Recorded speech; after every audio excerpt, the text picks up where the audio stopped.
Okay, so this book is a biography of Sheikh Abdullah. Sheikh Abdullah is many of the people might know was a very controversial, charismatic, colorful sort of Kashmiri leader. He lived from 1905 to 1982, and I was confronted with his legacy in Kashmir almost as soon as I started researching Kashmir, which was now 30 years ago. Yeah, it was a long time ago. And I was confronted by how central he was to Kashmiri's own understanding of themselves, but also Indians' understanding of Kashmir as well. What I also found, and this was before I started researching the book, which is why I got interested in writing a biography of him, was that he was so revered by one generation of Kashmiris and then completely reviled by a younger generation. And I'm not talking about the young people now, but I'm talking about the sort of middle generation between the older generation that was born in the 1930s and then people who were born in the, say, 50s, 60s, and 70s, who completely revile him and see him as a traitor to the cause of Kashmir. So I was intrigued by when I would research in Kashmir, I would stay at the University of Kashmir, and his tomb is very close to the place where he's buried is very close to the University of Kashmir. So going back and forth from the university to my research, I used to always pass by this tomb, and I was, really interested to discover that, it was this revered place, and yet it was surrounded by concertina wire, and it was protected by the J&K police and the Indian Army.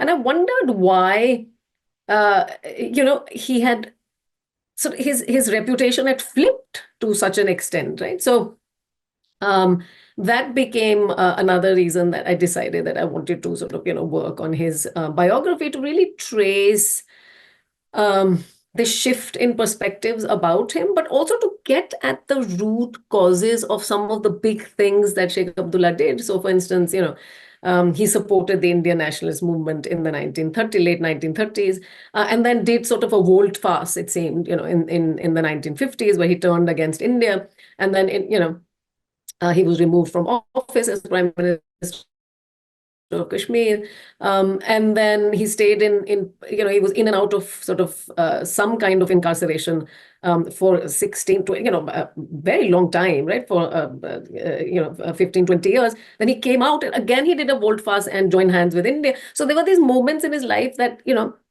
I knew on the surface why he might have done these things, but I hadn't really explored them, right? And I don't think people really understood them in a complex, nuanced manner, right? So I wanted to kind of probe all of these moments in his life, his reputation, his image, and also really try to understand why he took some of these actions he did, because they had such a profound impact on India, right? And on Kashmir's relationship to India. And of course, when I tried to find the answers in perhaps a biography of Sheikh Abdullah, there weren't any. There were very few biographies. There were a smattering of biographies written in the 1960s, and of course, that he lived to 1982, so those didn't answer any of the questions that would arise about his actions after the 1960s. And there were very few in English and none written by a historian, right? So I wanted to really kind of understand his actions, place his life in a historical context, and through that, then try to understand the history of contemporary India as well. So that was, that was a reason that I worked on this biography. And, it took me, as I said, I almost started work on this in my head anyway, 30 years ago, but it was really in 2013 that I started to research specifically for this biography. And it took me across India. I even crossed the border into Pakistan. I did research in America in the National Archives here with CIA records, with presidential records. And so, it was really wide-ranging research. And a key element of it was oral histories that are collected. And I started research at just the right moment when a lot of people who had personally known Sheikh Abdullah, worked with him, were just, on the cusp of sort of, departing from the earth. And I sort of caught them right before that happened, And that was really important. So these are not just important personalities. I think it was important for me to get at sort of the middling level of workers who worked with Sheikh Abdullah, and also just even people like his security guard. So I found his security guard, an old gentleman who had been with him throughout and just basically traveled with him everywhere, right? And stayed, he was his body man, so he stayed close to his body, who observed him for a decade, and I found him in this little village in the valley in Kashmir, and I interviewed him, as well. So I got a whole selection of people, cross section of people across class, religious, regional lines to talk to me about him and about the context in which he operated. So that's and so those I collected about 50 of those oral interviews, and then all kinds of, I have archival sources, the government records. I have a collection of rare photographs. I have pamphlets, newspaper articles. So the press was a really important source for me because, Sheikh Abdullah was very aware, much like, leaders like Gandhi and even Nehru to some extent, but Gandhi in particular, about his image. How did he appear to the people and the public? And so his public persona was kind of, really very carefully honed and crafted by him. And the press obviously played a really important role in then projecting that persona out. And just, basically constantly, being in conflict with him as well, right? I mean, they were constantly questioning him and his ideas. And so there's this tussle between, Sheikh Abdullah and the press was something that really comes out in the book, whether it's the Indian press before independence, it's a Punjabi press, of, colonial Punjab. And then the Indian press to an extent, even the Pakistani press. And so, this constant tussle. So press reports became a really important source for me as well. So yeah, I mean, it's, it took me a long time to collect these. And then, of course, the next step was actually writing a biography, which was challenging for me as a historian because, historians think in terms of very broad social political processes and ideologies. They don't think in terms of one individual. So I had to constantly kind of remind myself to use Sheikh Abdullah as a prism through which to kind of, talk about the history of modern India and modern Kashmir and their relationship. So yeah, it was, it was a really challenging and mind-blowing experience for me. It was a lot of fun, a lot of work, but a lot of fun. Yeah.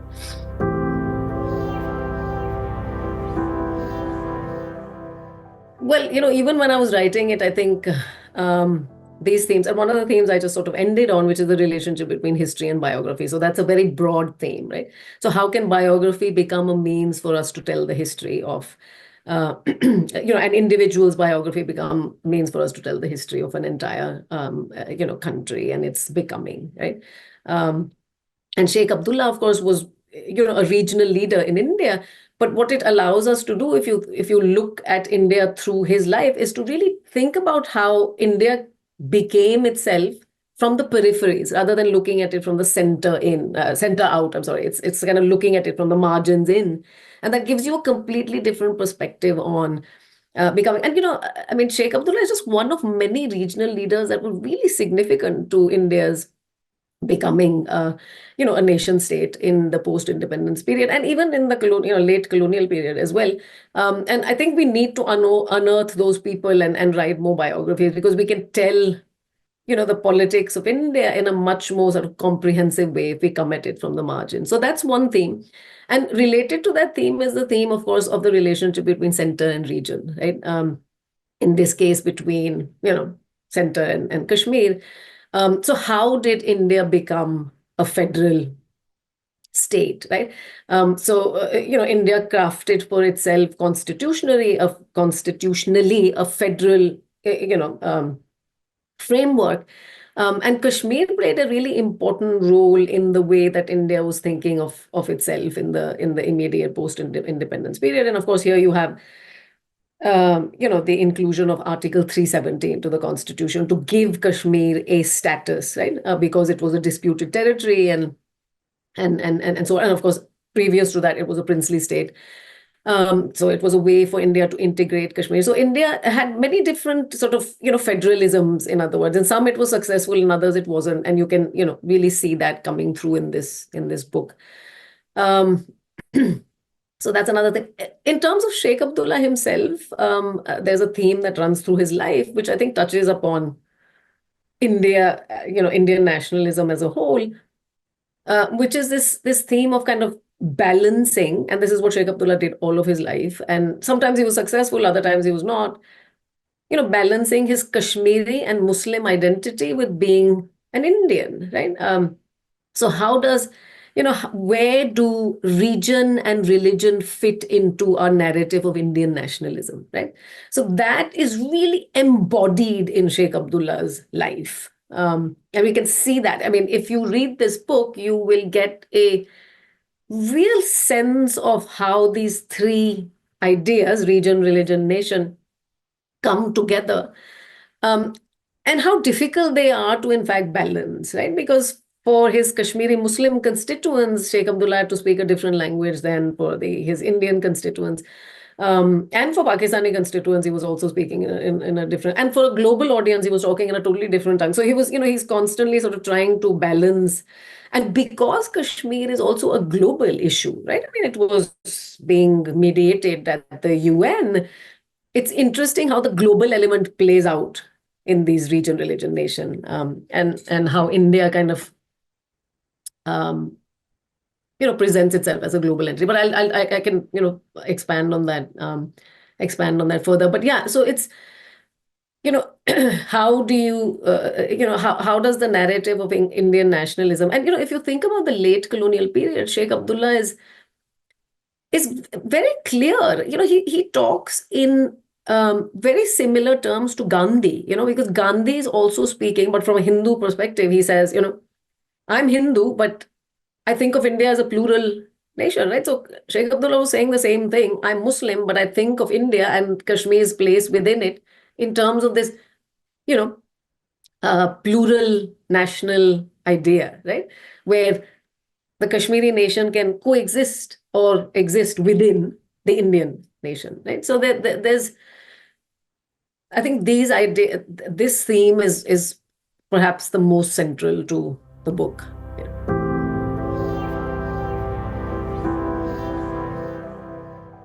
First of all, I wanted this book to be accessible to a very broad audience, right? Not talking in terms of the specific audiences, which I'll get to, but just in terms of not being solely for academics, right? I mean, this was important because I am an academic and I've been trained in academies, if you will, writing in a scholarly way. And I tried very hard, which is one of the reasons the book was challenging, very, very hard. And I self-consciously did this to write in a way that made it readable, that people who were just, lay folk and non-academics or policy people, right? Policy researchers, or just, policy makers, they could, access the book and read it. And so that was that was important to me. I've also tried to be, and I try to do this in all of my works. I try to be dispassionate when I'm writing, especially because I'm writing about Kashmir, right? So what happens with anyone who writes about Kashmir, they're slotted, right? I mean, they're slotted into these things. This one is pro India, this one is pro Pakistan, that one is pro Kashmir, whatever it is. They're even before you start writing, this is the slots. But I have tried to transcend these kinds of pigeonholes by, keeping my own personal politics out of it. Now, this is not fashionable nowadays, I have to say. And so, but this is who I am and I've always been. I don't think it's the role of the historian to make broad sort of political statements in a very obvious way, right? I mean, obviously, my politics probably influences what I write, right? But so that, because I don't want the book to become something that only one group reads, right? So, so if you're pro Kashmir, you're going to read this book. If you're pro India, you're going to read this book. If you're pro Pakistan, I don't want this to happen with this book or any of my books. I want people to read them so that they learn something and that their own ideas are changed. And you can only do this if you write a dispassionately, and with a little bit of distance. There's this sort of sense, there's a term in Sanskrit, this doesn't mean that I'm not involved in it, but I am, stepping back, right? So I step back and I look at my sources and I look at, this person's life, and I try to present it in as dispassionate a way as possible. So not to get so involved in it that you lose sight of, what your sources are telling you, right? So I've tried to do that. And I have to say that, again, with all of my works, this is the case, but especially with this one, because it was on the top of the bestseller list for a while, in India. And this is just regular people who I met, at a social gathering or, in a bookstore, who would just, tell me that, we really enjoyed reading your book, and that um one, it's accessible, it's easy to read, and it's and so on, but that it doesn't, it didn't appear partisan, right? You don't seem like you're either pro Kashmir or pro India or whatever, and that was truly gratifying for me, because this is what I wanted this book to be, so that people can actually learn something from it instead of reinforcing their own ideas, right? Which is what happens with if you write something that's for a particular political group or political stance or whatever. So this is it's always been, and this is most important for me because I write about Kashmir, and I don't want to be you know, just writing for one group. It doesn't help anyone, And I'm very, very, very passionate about this point, that, I mean, if I have a politics, it's this, that it needs to be, if we want to write about Kashmir, we have to do it in a way, with some distance, so that, people can actually learn, because there is a huge amount, of course, we know that about everything, but about Kashmir, there's so much misinformation, um, and the things that are said on social media about historical figures in general, but Sheikh Abdullah in particular in this case. I'm teaching a course on Gandhi right now, by the way, and I mean, my students just come to me with, this is totally off topic, but they come to me with, why should we study Gandhi if he's a sexual pervert? Because there's all sorts of stuff circulating on TikTok and Instagram and so on, that's just basically slandering these personalities. So as historians, as teachers of history, as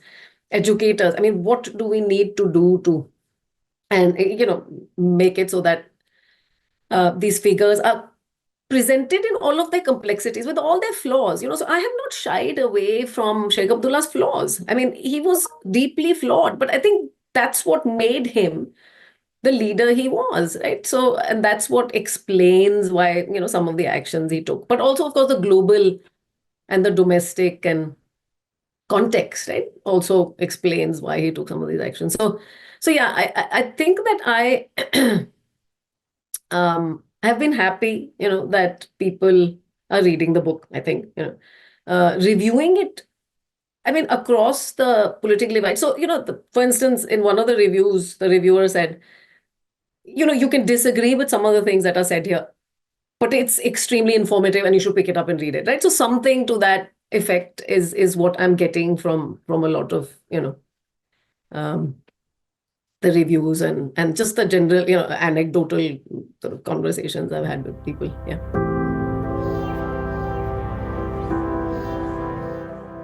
I'm not going to start with the way that we consume information, but um, what I will say is, start with the immediate. So the Jammu and Kashmir Legislative Assembly elections that just happened, and that the results are out, and the national conference has done, extremely well. And if you want to understand why the national conference is still performing well, you need to read my book, right? I mean, my book will give you not just the background on this, but it will help you understand what happened right now, right? I mean, literally right now. So if young people, and I have to say that young people in Kashmir are really avid readers of my books. I mean, I'm talking about sort of, people who are in college and so on. really avid readers, and they engage with my books. Like they'll send me emails, right? So this is one of the things that young people don't have any hesitation, right? Our generation, or my generation anyway, thinks about, before sending an email to someone, right? But they'll just, if they think of something, they just, just shoot off an email and say, can I have a Zoom conversation with you about this? I'm like, no, I have no time for this, but so they really engage, and they might disagree with things, but they really think that, it helps them understand themselves. I mean, this has also, been really gratifying for me with all of my books, but, this one in particular, that, young people today in Kashmir have kind of forgotten Sheikh Abdullah. I mean, he appears as sort of the person that sold, Kashmir out to India type thing, but they don't really understand why they are saying this. So when they started reading my book recently, I get emails from them all the time. They're like, "Oh, ma'am, now we understand how this happened, or what we've been saying for all these years, and perhaps we haven't been thinking about this person in, quite the right light, right?" Uh, um, so if you want to understand what happened, for instance, even today in the legislative, and this is not just Kashmiris, of course, Indians, I mean, if they want to understand why the National Conference won, read my book, you'll understand it. The National Conference was a political party founded by Sheikh Abdullah in 1932. Now it's 2024 and it's winning the Legislative Assembly election. So you can really see that, connection. So this is, of course, in a very immediate sense. In a much broader sense, um, it really, I mean, the book really helps you understand the becoming of India itself, right? I mean, how did India conceive of itself before it was even a state, right? So as a nation, what did India think of itself? And and the role played by Sheikh Abdullah in that, right? So when I talk about Sheikh Abdullah, I talk about him not just as a Kashmiri leader, but as an Indian nationalist, right? I mean, he was an Indian nationalist. He said so, repeatedly in the late 1930s and throughout the 40s, right? Um, and he said things like, if a Kashmiri, or if I am called to lay down my life for India, I will. I will lay down my life for India. But then he wanted, right, structurally and institutionally a different kind of India where Kashmir could have a lot more autonomy to operate, right? And in the immediate post-independence period, because of the dispute with Pakistan and all of the, all of the things that sort of made India what it was, it became difficult to do that, right? And so again, what it helps us understand is this enduring yet fraught relationship between Kashmir and India. I mean, what has defined it, how we understand it, how we frame it, because I think Sheikh Abdullah, even if he's sort of forgotten in certain circles in Kashmir, or at least erased. Let's put it that way, not forgotten, it's erased. If he's been erased and from our consciousness, I think it's his life that really defined this relationship. And in some ways, it was his death in 1982, after which you see the fraying, right, of this. However fraught the bond was, the bond was kind of, it frayed after his death. And then you have, the start of the insurgency and so on, right? In the late 80s. It's not an accident, right, that it happened after his death, because one, he of course laid the foundations for some of these divisions that we see appearing even today. But whatever his flaws, he was the one that held together India and Kashmir, right? Um, and felt that Kashmir belonged in India, even at his death, when he was quite a broken man who felt that he had, failed the people and so on and so forth. Even then, he felt that, Kashmir's place was in India. It's just he envisioned a different kind of place, right? I mean, um, so that's another sort of way I think that it helps us understand, of course, contemporary India. Uh, and then I mentioned this briefly earlier. Um, India's place in the world, right? Sheikh Abdullah, for a while, kind of mediated that, the way that the world viewed India, because he was, um, as a kind of larger than life figure that in the beginning, in the early 40s and even the I'm sorry, late 40s and then very early 50s, represented India's case on Kashmir to the world, right? So he traveled to Lake Success in New York, and he gave, for the UN and Security Council, he gave, talks and really kind of, stood by India. And then in the 50s and so on, after he was, removed from office, he became sort of the person that was fighting for his people, and India was somehow denying him that, denying him that voice and that platform to do that. So again, the way that the world viewed India and the way that India wanted to present itself to the world. So Nehru, for instance, um, was of course close to Sheikh Abdullah.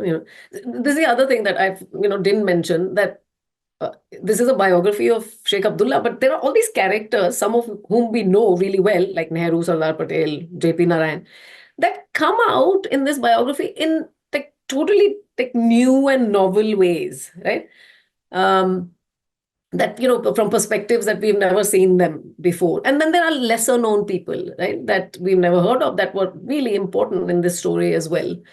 But anyway, so Nehru, really felt that Sheikh Abdullah was pro-India, and that he needed to be kept on, India's side. And once he was removed, Nehru was insistent that he should be released, right? Because he felt that, no, this makes India look really bad. This is not who we are. We are Democrat, we are a democracy. We can't do this.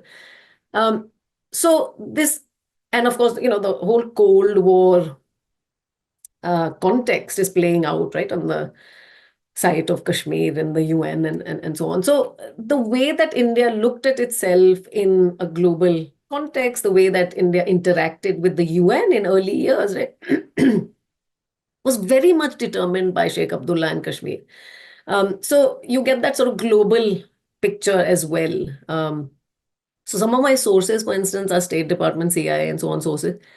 They really are very interesting in the way that they're talking about India and Sheikh Abdullah and so on from the outside in, right? So I think that's another way that we can, the book helps us understand modern India, right?